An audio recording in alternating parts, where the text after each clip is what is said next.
about to listen to the Dr. Dahlia Show. Sassy, stimulating medical talk radio.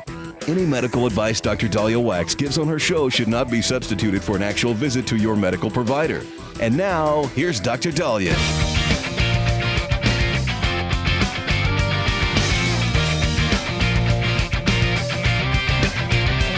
Back on Dr. Dahlia Show, 1-877-Doc-Dali, 1-877-DOC-DALI. So another study is linking vaping and e-cigs to cancer. This is not a big shock, and we've been saying these things are not good to use. But if you are actively using them and having trouble quitting, I have some tips for you. But let me tell you what the latest study shows. The latest study was conducted at the University of New South Wales in Sydney. It was published in the journal Carcinogenesis, or the Forming of Cancer.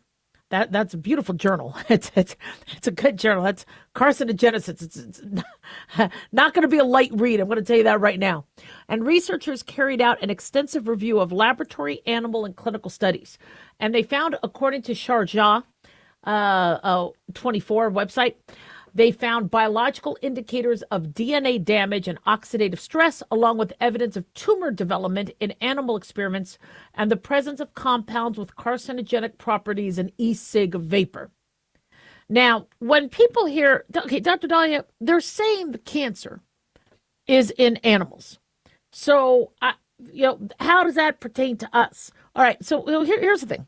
I understand that animals are different. Okay, I get that. In fact, we're more closely related to pigs than other mammals. And so if we're going to be doing studies, we might want to reconsider, primates versus pigs, although I really don't like doing any sort of studies on animals. I agree with PETA on that. If we don't have to hurt the animal, why are we? But if something is oncogenic or carcinogenic and could cause cancer, if I see that potential in another living being, I'm going to probably use caution.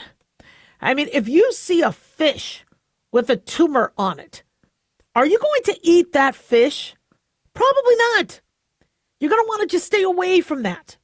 So even if they're saying, well, it looks like there's more of an issue with animals, and look, the fact that it has any potential to turn a cell cancerous means it could very easily turn one of our cells cancerous. So as far as I'm concerned, if it's causing cancer in animals, I would be very hesitant on having exposure to it as a human. The study also highlighted increasing global concerns since the rise of electronic cigarettes in the early 2000s. They were marketed as a less harmful alternative to traditional smoking and a tool to help quit smoking. However, their use has expanded significantly, and as I had been kind of critical about over the last 16, 17 years I've been on air, where kids who never would have smoked, they really weren't going to, take on cigarettes, started vaping.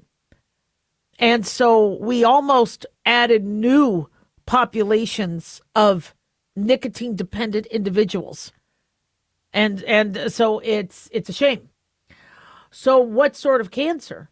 Well, they are concerned that they could cause mouth cancer, lung cancer. We are seeing a rise in oral and pharyngeal cancer and laryngeal cancer. Now, we do believe that's from the HPV virus that you could get from oral sex, but you can also get that from smoking. Now, what about the vaping?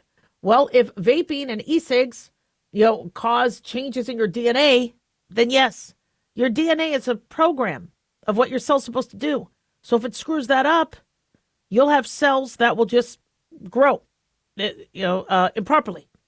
Now, another question that people may ask is, all right, so Dr. Dahlia, let's say you have a growth. Let's say you have a cell, and it's a nice, beautiful pharyngeal cell. And that cell decides to grow into 2 and 4 and 8 and 16, 64. Just keep going.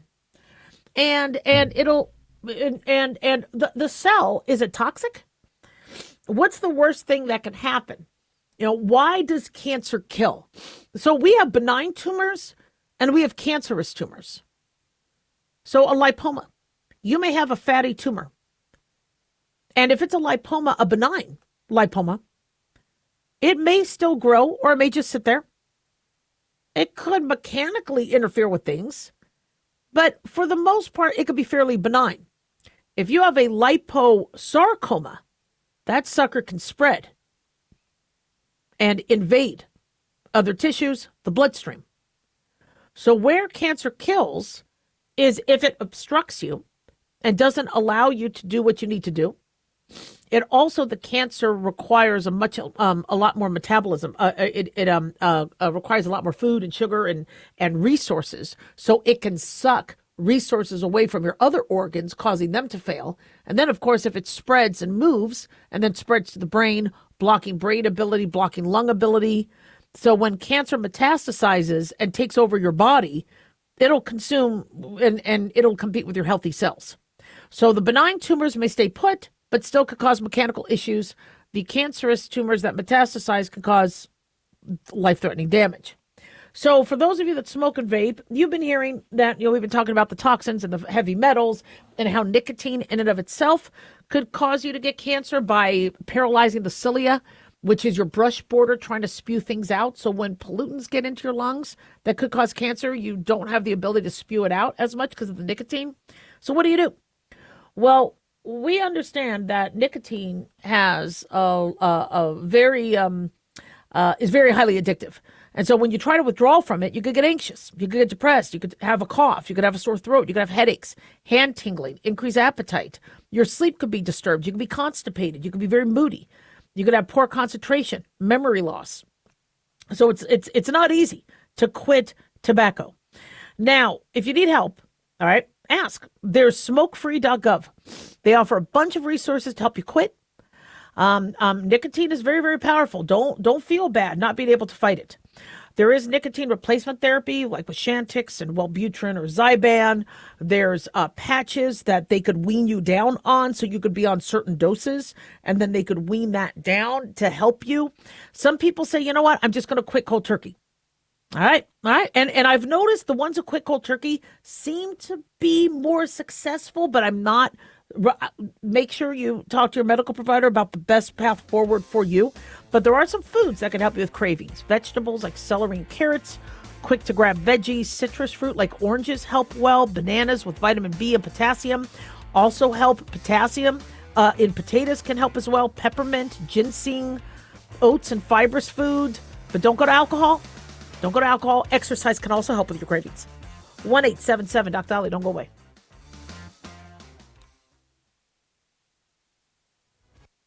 This is an urgent announcement for anyone that's $10,000 or more in debt. Before you make another minimum payment, you need to know there are special programs that can completely free you of your debt. Total Financial Freedom can help you become debt-free in months instead of years. Resolve your credit card debt, signature loans, department store cards, internet loans, and timeshares. Call Total Financial Freedom now at 800-878-6020 for a free consultation. For 16 years, Total Financial Freedom has helped thousands get out of debt. You can feel confident when calling because Total Financial Freedom is A+ rated by the Better Business Bureau. Battling for years and years stuck in the endless cycle of minimum payments could take decades. You have the right to get your debt resolved and substantially reduce your monthly payments. Call Total Financial Freedom now at 800-878-6020. That's 800-878-6020. 800-878-6020. Dr. Dahlia here. Are you tired, burned out, gaining weight, succumbing to the daily pressures of life? Well, how's your dopamine doing? How you feel right now, how you'll feel an hour from now, and how you'll feel next week is completely reliant on your dopamine. Our daily motivation and willingness to push through challenges depends on the intricate chemical process dopamine provides. Christian Kalikas and I created Deploying Dopamine, a book that tells you what dopamine is, when it dysfunctions, and how to successfully deploy it when needed. Find Deploying Dopamine on Amazon today. Check it out.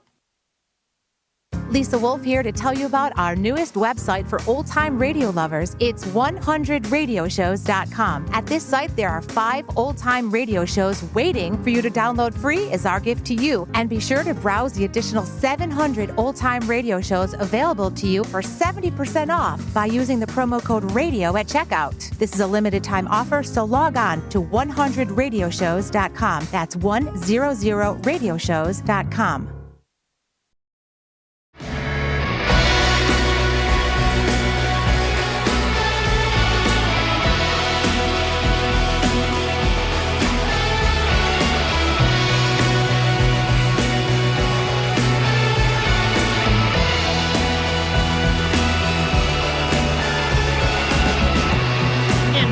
Dr. Dahlia Show. Thank you all for tuning in.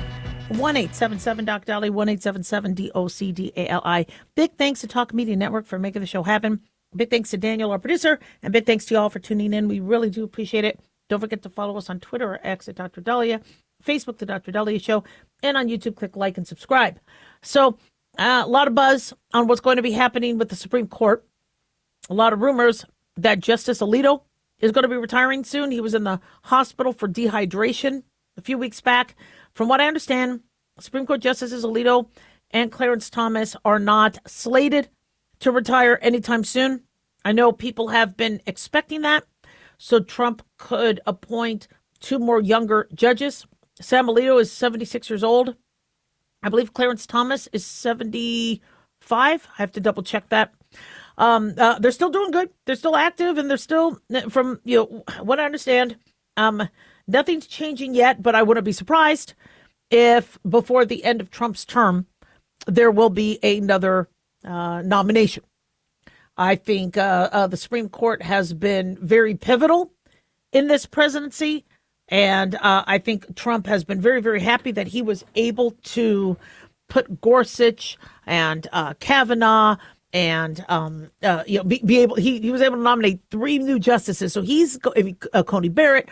So I think he is going to want to take advantage of that if he can. However, we are being told that Sam Alito has actually hired law clerks for the next term, which is a sign that he's not stepping down, that he is still moving forward for him to hire law clerks, etc.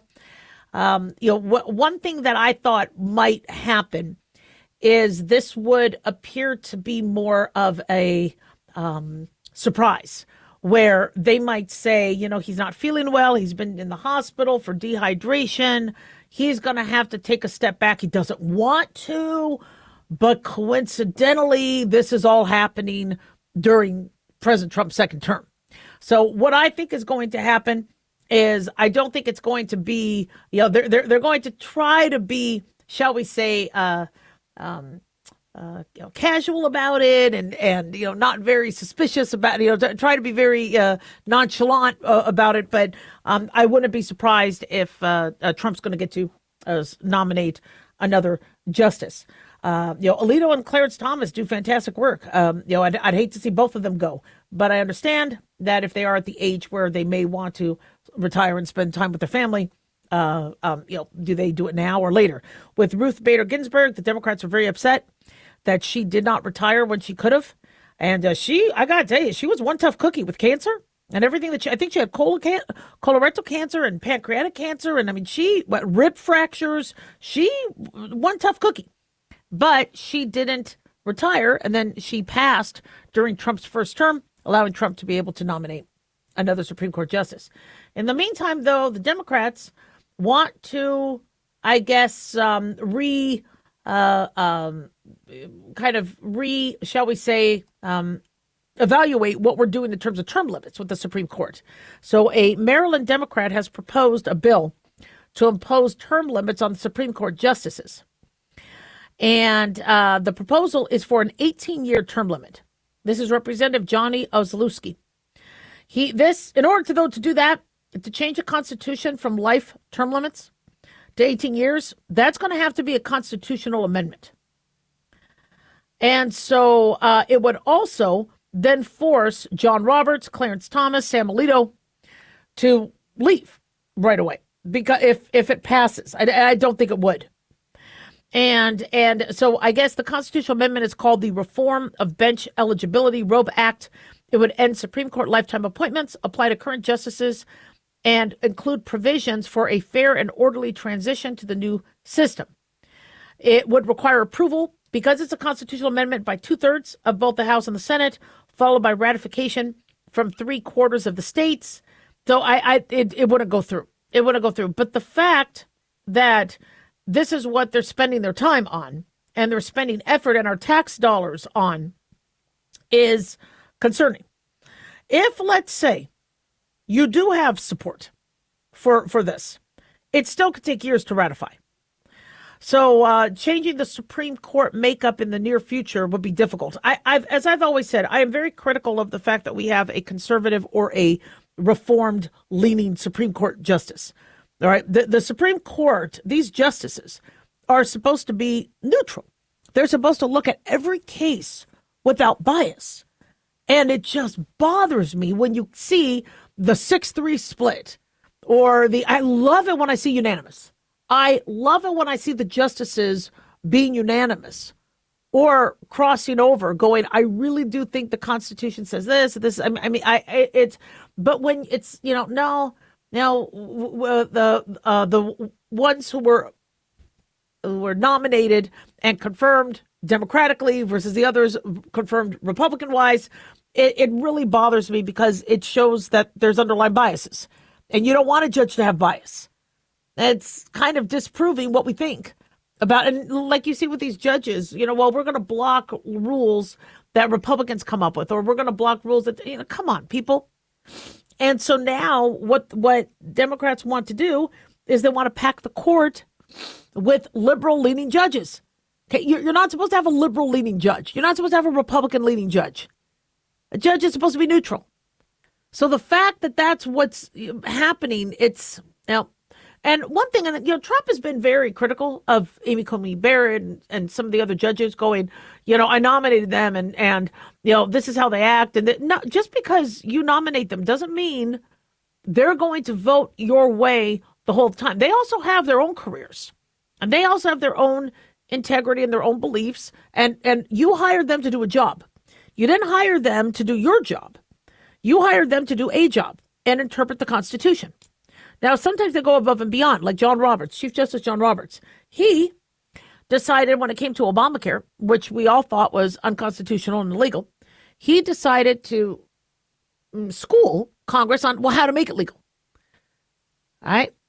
If you call it a tax, or if we could then fix it and then it'll be legal. Okay, well, that's not what we're paying you for. Was the bill, the way it was written, legal or not, with the penalties and that's all we need to know. And so sometimes they're like, well, but if you word it this way, then it's okay. So sometimes they will go above and beyond. But we have seen Chief Justice Roberts, help both the left and the right. We have seen, Ketanji Brown Jackson, seems to be very, very, liberal leaning. Same thing with Elena Kagan and Sonia Sotomayor. Alito, Clarence Thomas, very right leaning. But you're seeing with the other judges, a little bit more, well, this is how I'm interpreting it. And this is what it says. And luckily they have to include in their briefs, what their reasoning is. It's not because Trump said so. It's because this is why you can do tariffs. This is why you can't. This is what the Constitution allows. The Constitution does not talk about abortion. The Constitution gives us no authority to block it or allow it. That's why we can't be a part of it. That's why Roe v. Wade is overturned, because the federal government is not allowed to be in a position where they tell a woman what to do with her body. And so even though people look at the Roe v. Wade being anti-pro-choice, it actually helped the pro-choice movement. And now states expanded their abortion laws. I really believe that, deciding to terminate a pregnancy is a very difficult one. We shouldn't have, on average, 1 million women facing that. We should be providing them much more support so we don't have to have 1 million fetuses aborted and women at risk of an unwanted pregnancy or going through a pregnancy that they feel is going to harm them.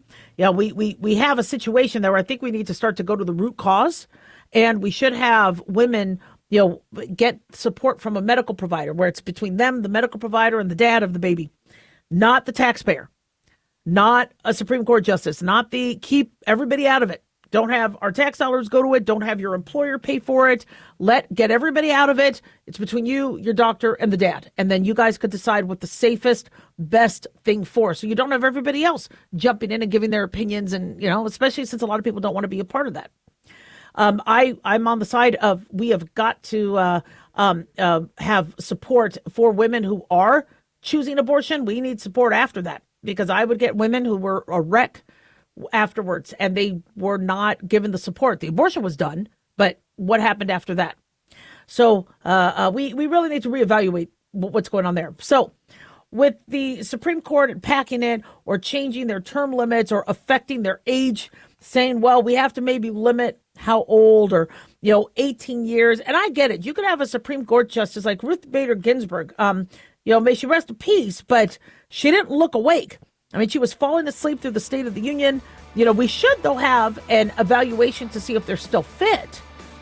If we're going to do a lifetime appointment, and you are allowed to remove a Supreme Court justice for health reasons. But then again, we don't want it subjective like they're trying to say with Trump. 1-877 Dr. Ali, don't go away.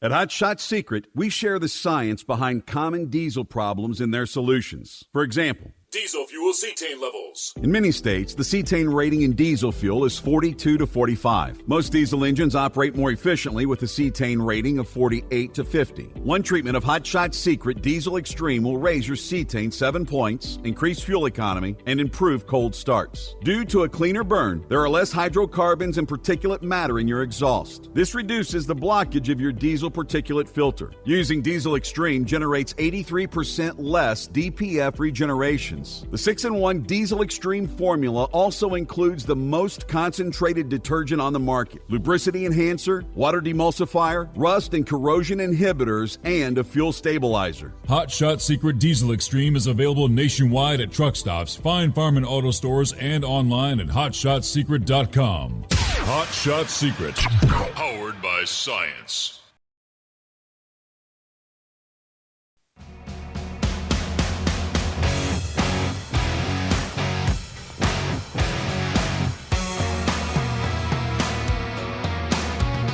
And we're back on the Dr. Dahlia Show. Thank you all for tuning in. 1-877 Dr. Dali, 1-877-DOCDALI. So when the border was open, I was concerned about individuals coming across that could have medical conditions. The Ellis Island medical exams, which have been depicted, in TV and movies as being very, very rigorous. We don't believe we're being done rigorously on the border. And a concern I had was tuberculosis was going to come across. We don't vaccinate for tuberculosis in the United States. It's an expensive vaccine. I believe it's about 50% effective, which is still has effectivity. But TB isn't as big of a threat, or hasn't been that big of a threat. Well, it's starting to become more of a threat. And San Francisco Gate, SF Gate, says that the age-old disease is hitting a 12-year high in California. Well, I wonder why. They say California is seeing substantially higher rates of tuberculosis compared to the rest of the U.S. If you remember, tuberculosis was known as consumption, and it would kill millions. I mean, this was unfortunately 1/3 of the world's population is infected with TB. It is still one of the deadliest lung infections out there. And so the CDC has reported that there were 24 large outbreaks nationwide. Now, we don't call it an outbreak until there's at least 10 or more active TB cases. Now, the 24 large outbreaks were between 2014 and 2016. That jumped to 50 between 2017 and 2023. Now, according to Morbidity and Mortality Weekly Report, they said the study's authors found that 79% of people affected by large outbreaks between 2017 and 2023 were born domestically, although most people diagnosed with TB in the United States are foreign-born. They said additionally, ill individuals were more likely to have substance abuse issues, and about 2/3 of these large outbreaks were associated with family or social networks. Now, they say California has now hit a 12-year high of 2,150 TB cases in 2025. They say the state continues to report significantly more TB cases compared with the national average. The national incidence of TB is 3 per 100,000. California's rate is almost double. So we can treat it, but tuberculosis can be spread by droplet transmission, or can be spread from person to person. If you remember, tuberculosis was first discovered in 1882 by Robert Koch. It's caused by the mycobacterium called Mycobacterium tuberculosis. It's a bacteria. It's an acid-fast staining bacteria, which means we're able to identify it fairly easily, but it needs oxygen to survive. So TB, even though it could be disseminated across the body, most TB likes the lungs, and it'll want to be in an oxygenated area. It's passed by aerosol droplet transmission. So if somebody next to you has TB and coughs, you could get it. Symptoms of TB is cough greater than 3 weeks, coughing up blood, hemoptysis, pain with coughing or breathing, weight loss, fatigue, fever, night sweats, chills, loss of appetite. So we do a chest x-ray. Even though there are TB tests, you do have many people from other countries vaccinated for tuberculosis, so they might still show up positive with the test. We will screen with a chest x-ray, and if we see an effusion or fluid or consolidation area of the lung obscured with fluid or infection or infiltrate consolidation, air is black on an x-ray, but fluid is less black, more gray, white, and then bone is very white. So the more dense, the more white on the x-ray.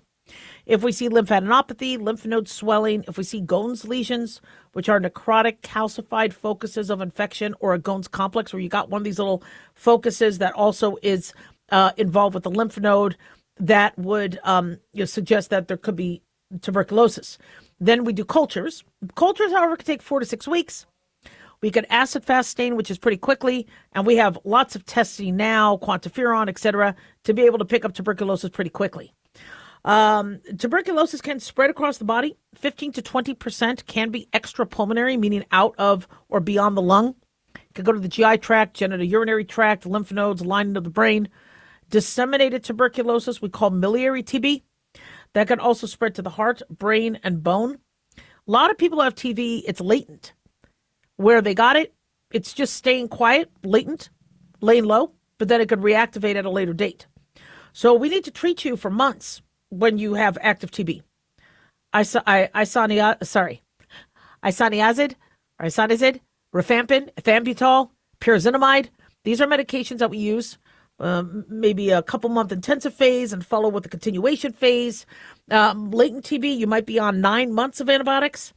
We have to watch, if you're on the INH, we got to watch for vitamin B6 deficiency, liver toxicity, because these medicines, for being on them for months, are pretty tough. But we're becoming more vulnerable because we aren't vaccinated for tuberculosis. I'm not advocating that we do that. What I'm advocating for is we should screen for tuberculosis before people come to the country. Because once it's here, it could spread to somebody and then spread to somebody else. We need to be a lot more conscious of it. And we used to. And I believe for the legal immigration process, we are screening for tuberculosis. But for those who came in illegally, they're not getting screened. The vaccine, the BCG vaccine, was actually created in the 1920s. It's the most common vaccine given outside the U.S. But as I said, it's about 50% effective. It's expensive. So they don't really include it in our routine vaccination here in the U.S. So we could use PBD screen test, the Mantoux tuberculosis screen test, where we inject a fluid into your subcutaneous area of your arm, read it 48 to 72 hours to look for a red marking. There's the quantiferon, the interferon gamma release assay blood test. This is nice because you get your blood test result back within a day. So we're starting to see that more. And we're recommending that people get screened. If you're a healthcare worker, if you're a prisoner, if you're medical students get screened now for TB. Prisoners, if you're in homeless shelters, nursing homes, if you drink alcohol and are considered an alcoholic, I hate using that term, you might be screened for tuberculosis. Chronically debilitated individuals, those with HIV. Now, countries with the highest TB rates are India, Indonesia, China, Nigeria, South Africa, Philippines, Pakistan, and Bangladesh. And 50% of all cases in the U.S. are immigrants coming from any of the above countries. So the other half could be coming from domestic, Mexico, other. So how do you prevent tuberculosis? Well, we got to screen for it better. Education, got to make sure our homes have good ventilation. You need to avoid those sick household contacts, avoid close quarters with large amounts of people. And we need to understand that if we are starting to see rises in tuberculosis, that we figure out the source and why. But I had predicted years ago that we are going to see, a spike in these cases if we are not careful. And unfortunately, it was, I think, even Javier Becerra who said that. Let me see if I have his direct quote. I think it was like 2 in 5 of the migrants coming across the border had some infectious disease, whether it was tuberculosis, cholera, hepatitis. That's concerning. And so we need to, we need to make sure that we do a better job. Now, somebody could say, but Dahlia, the border's been closed now. So why are the cases going up? Well, remember, it could be latent.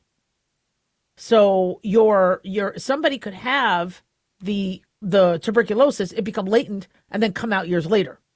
But it could also be, we do have tuberculosis cases in America. In fact, there was, I think, a scare at one of our public schools in Southern Nevada. And then we've had some cases in Arizona. So we're not saying all the cases are migrant related, but if we are seeing an uptick, it's not going to be that surprising, because we are, unfortunately, we've not done the screening. And once you allow many people to come in, the DHS Secretary of Biden said 20% of the migrants have at least one illness. And so so in olden days, in Ellis Island days, you wouldn't be able to come across. So the CDC had alerted clinicians to be aware of measles, mumps, varicella, tuberculosis, malaria, leishmaniasis, hepatitis A, COVID-19 among the Afghan evacuees after the ridiculous Afghanistan pullout and how bad that was. But Haitians also were coming to the border too, and they also, some of them, could have had infectious disease as well. 1-877-DOC-DOLLY. Don't go away.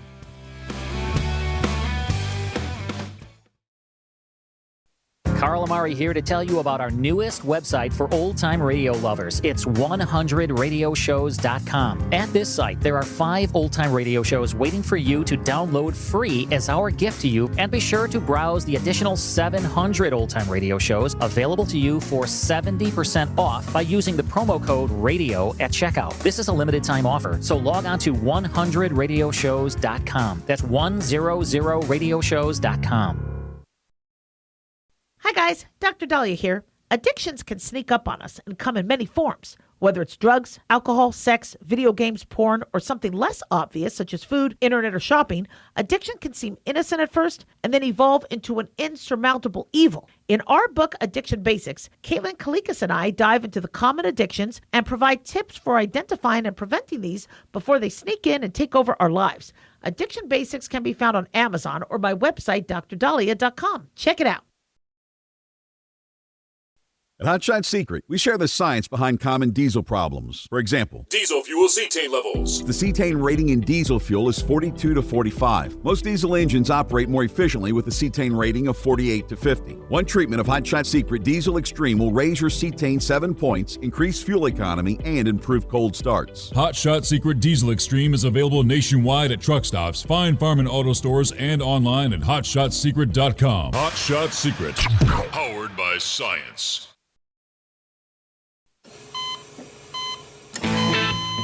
As an organ donor, your story doesn't have to end. The good in you can live on. In fact, you could save up to 8 lives and restore sight and health for many more. Sign up right now online as an organ, eye, and tissue donor. You'll be happy you did. And just maybe, someone else will be happy too. Go to organdonor.gov. It saves lives. U.S. Department of Health and Human Services, Health Resources and Services Administration.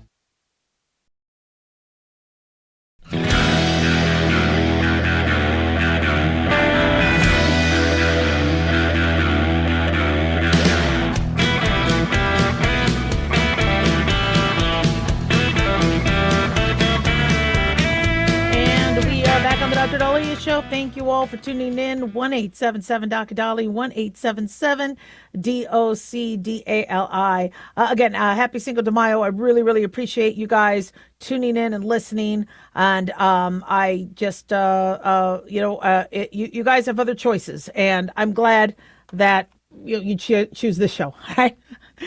So speaking of choices, a lot of us had choices growing up. And when we were teenagers, the majority of us, who grew out of that, luckily safely, we all could think of a day or a night or a moment or a phase that we were in that we probably shouldn't have done. And we learned from it. And we knew we shouldn't have done it, or we knew we shouldn't have behaved badly, said the wrong thing, treated somebody incorrectly. smoked the joint, whatever you guys did as teenagers. For me, I never thought I was going to be arrested or have a rap sheet. But if I was going to be arrested, I know the crime that I would have been arrested for. And it would have been either disturbing the peace or obstruction of justice. Not because I was, rioting or anything like that, but I almost got in trouble with the law a couple times because I'd be at a party, and when I drink, you have some people who are, they are either, comical when they drink, or they get sleepy, or they get hostile. I get flirty. I just get flirty. And so I can't tell you how many times I would come out of parties where there'd be a security guard or a bouncer or a cop. Oh my gosh. All you have to do is be in a cop uniform, and it's like flies to the light. And so my friends would have to get me away because I would just be like, just flirting with them or whatever. Or I would, start doing the rounds, going back and forth. They're like, hey, ma'am, you can't be doing that. Why can't I? What are you going to do? You're going to handcuff me? And so my biggest fear would be that I would have a rap sheet based on something like that. And then how do you explain that to a medical school you're trying to apply to? Or an underage drinking. I thought I could maybe get in trouble for that. Oh, another thing I thought I would probably get busted for is contributing to the delinquency of a minor. Because I always wanted to be the cool aunt or the cool family member that would smuggle you alcohol. And so, and so I knew that there were boundaries and lines I could be crossing that would make me a criminal. Never did it or never got caught, right? But you learn from that. And so now, I have two boys. They're going through school. There's no way I would give their friends alcohol. There's no way I would have a party. I understand why parents do that. I'd rather you guys be here where I could, if you're going to drink, I'd rather supervise you and know you're not driving and know you're all safe. I get why some parents do that. I think their heart's in the right place, but there's no way I would ever do that because now you're contributing to the delinquency of a minor. You're open to lawsuits. So you see, it took you learning to then be a better adult, to be a better parent. And it's interesting. There's a meme I had posted, and there's a picture of people in the 80s. And it said, we survived the 80s and 90s because nobody documented our worst decisions. And that really hit home for a lot of us because, I could hit on somebody. I could kiss somebody. I could, flirt with a cop. I could drive badly.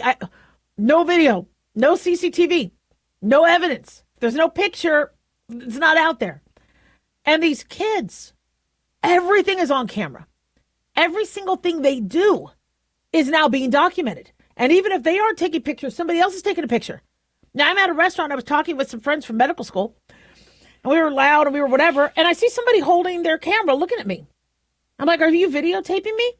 And so there's no privacy these days. No, again, I don't want to get a rap sheet. I don't want to get arrested. I just let them videotape me. But I'm like, I don't want anybody videotaping me. And so now we have this generation of kids where they're more reluctant to do things. And as parents, because we've seen friends die, we've seen friends paralyzed, we've seen friends hurt, we're a little bit more protective, going, no, I know what a motorcycle can do. I know what bungee jumping can do. I know what, snowboarding can do. I mean, I've had friends that have just messed up their shoulders and knees, and so as a parent, you start to become more and more protective. And I'm noticing that the younger generation is not smoking in the boys' room. They're not doing things that are wrong and then learning from that. We've legalized marijuana. Now, teenagers should not be smoking marijuana, but we legalized it. They're doing it, and their parents are doing it. So they're not learning that that's a bad thing. How do we get teenagers to make their mistakes? See, you have to go through a growth. You go through these different phases where you're trying to find your identity. You're learning. You're trying to come up with your own. You love your parents, but then you need to kind of be on your own, and you need to come up with your own. And then you'll and I'll go through the Erickson's identity or the Erickson stages at another time. But, to summarize, then you want to confront your parents because you want to become independent. And then you get your independence and you go through these different phases and these different cycles. And so, but nowadays, a lot of kids, they're not hanging out with friends. They're in their mom's basement, playing video games. They're, they don't have the nuclear family anymore. And so there's different parents involved who could punish them. Some people are playing it safe, some aren't, and they're going complete other way, and they're finding homes in gangs or with groups of individuals that will provide them some sort of family, but meanwhile they get themselves in trouble, and they as we've seen on TV with these people overtaking the intersections, and then these gang thefts and things like that. But for the average kid, I noticed, what my boys were talking with their cousins, and I'm just kind of listening, and they were wanted to bring up stories of how they got in trouble. Well, I once did this, I once did this, I once did this, and I noticed my boys were pretty devoid of those stories. They really didn't do a lot, I mean, all of us, I was almost arrested, or I was almost this, or I got kicked out of this. Like kicked out of an Applebee's. I mean, we've all been, my generation, we always got kicked out of something. But they don't have those stories. And I'm glad, because I don't want them to be kicked out of an Applebee's. Now, I don't want them to have hurt themselves or done something stupid where you're standing on the top of your friend's truck. Or, there's 7 of you piled in, to a 2-seater. I don't want them to be in dangerous, shall we say, situations. But have they learned everything they've learned? Do they understand that certain things are dangerous? Have they learned what they needed to? And so when these kids are because of COVID and then not being at school and then just communicating, and not necessarily dating, or they're finding dates that have been choreographed online and not a lot of trial and error. You need that trial and error. And so we need our teenagers to make mistakes, but which types of mistakes? I don't want them to get hurt. One of my sons wants to buy a motorcycle and ride a motorcycle. I'm like, I see the way you drive a regular car. I don't like that idea. I've seen a lot of motorcycle accidents. I mean, as a physician, I've seen it all, and it's some pretty dangerous stuff. But, he's an adult. Should I let him do what he's doing? And if he falls and hurts himself, No, it's tricky, because I have seen mistakes where it wasn't the child's fault, and one little simple mistake caused them to be, paralyzed. Look at Charles Krauthammer. May he rest in peace. He was a Fox News contributor who apparently was paralyzed from a diving accident when he was in Harvard. And so we all remember diving accidents. And so we learned, don't dive head first, don't this, don't this, don't this. We learned from the previous generations. Well, now we have this younger generation who's gotten so much education from their older generations that they're not doing anything. So we got to find a fine balance between them making some mistakes and learning and almost touching the stove and knowing not to touch a stove, to doing things that can really hurt them or put them in jail. 1-877-Doc-Dolly. Don't go away.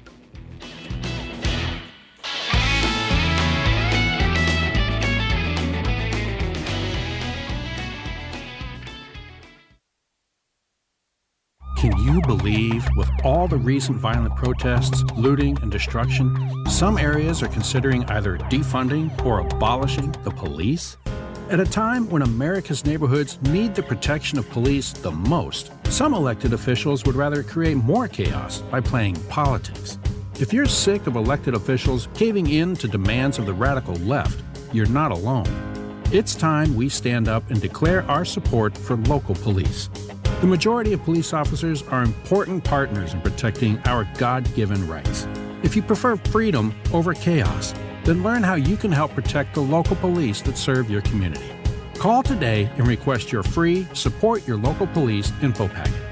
Dial 800-JBS-USA-1. That's 800-JBS-USA-1.